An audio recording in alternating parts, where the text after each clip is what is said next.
Well, the Mariners just keep finding ways to win, coming from 5 runs down yesterday to beat the Athletics for their 9th straight series win.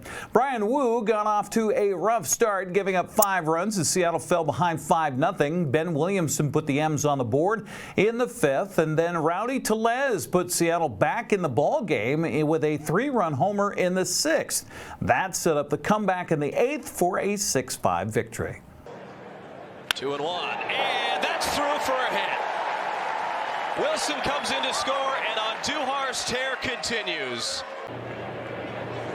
2-2, and that's lined into the alley in right center field. It's going to drop down and go all the way to the wall. Soderstrom scores. Here comes Andujar.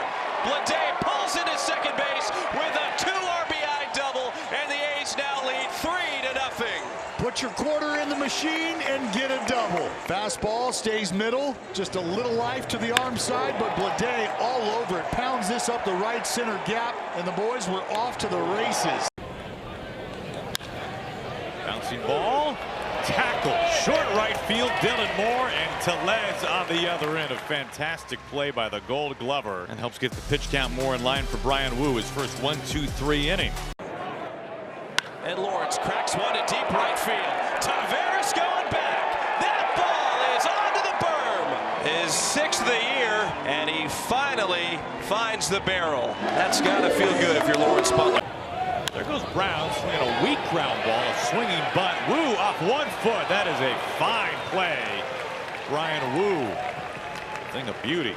That's something he takes a lot of pride in, and it's not like this is a big stretch for him. He was a shortstop in high school, didn't start pitching until late, and that has shortstop written all over it. His ability to just turn and fire that ball without even looking to see where he is in relation to first base. 1-2, grounded off the diving glove of Tellez. That trickles into the corner. Brown is going to score. Wilson to second base. He has another double. Lined, and a nifty pick by Dylan Moore. Man, that was awesome. Takes a hit away and saves a run. On a line out to the gap, and Brown can't get to it. Dylan Moore can cruise home. Williamson at second base. He gets the Mariners on the board. That was shot out of a cannon by Ben Williamson. 5-1 A's lead. So Williamson with the double here past a diving Seth Brown. That is back-to-back hits off of his sweeper. 3-2. Fly ball right field. Rowdy Tellez. Everybody's watching. It's gone. Right back in this ball game. A 3-run bomb from Rowdy Tellez. Mitch Spence has been a really hard guy to try and elevate. He's got a ground ball rate approaching 60% for the season, but Rowdy Tellez drops the barrel down on the cutter and lifts it out. 0-1 runner going. Throw down from Perena is a dot, but Mastroboni is able to beat it out. The Athletics are challenging the safe call at second base. Well, it was a running lead basically for Mastroboni, who did a fantastic job of timing up the pitch clock, and I've got him safe. You can see the bag jar at impact when Mastroboni's left hand is going to hit the bag, and then Wilson's tag applied shortly after. The call is confirmed. The runner's safe. Athletics lose their challenge. 2 outs, the 1-2. Ground ball, and it's into left field. Mastroboni rounds on his way home. Welcome to the Mariners, Leody Taveras. He has tied the game in the 8th inning. Oh, that's got to feel good for Leody. You come to a new team, you travel across the country from Boston, and come in and make an impact right away, tying this game late, and he drives it through the left side of the infield. Into the gap in right center field. The Mariners have taken an 8th inning lead.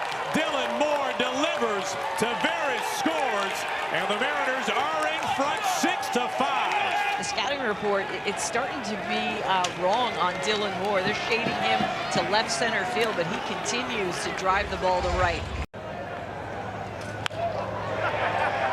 Dylan Moore, where did you come from? He just took a hit away, 1 down. And I think J.B. Crawford is wondering the same thing that you said. I mean, that ball actually was closer to J.B. Crawford than it was to Dylan Moore. Dylan Moore, I mean, he covers so much ground, starts on the other side of second base, and look where he ends up to steal this hit. 1-2. He frills him and the ball game's over.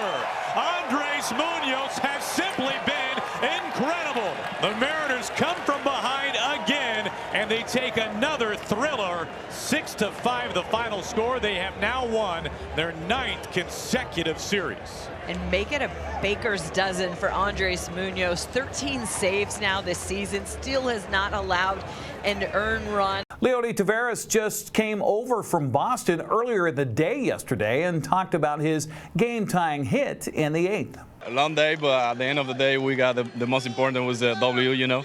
I'm happy to be part of this team, and I can feel like we're going to have fun here. Well, you know, that was JP pouring the water. So if there's one person to look out for, it's going to be JP, okay? Just want to give you that knowledge for you. Hey, such a great at-bat for you in the 8th inning. You know, you drive in the tying run.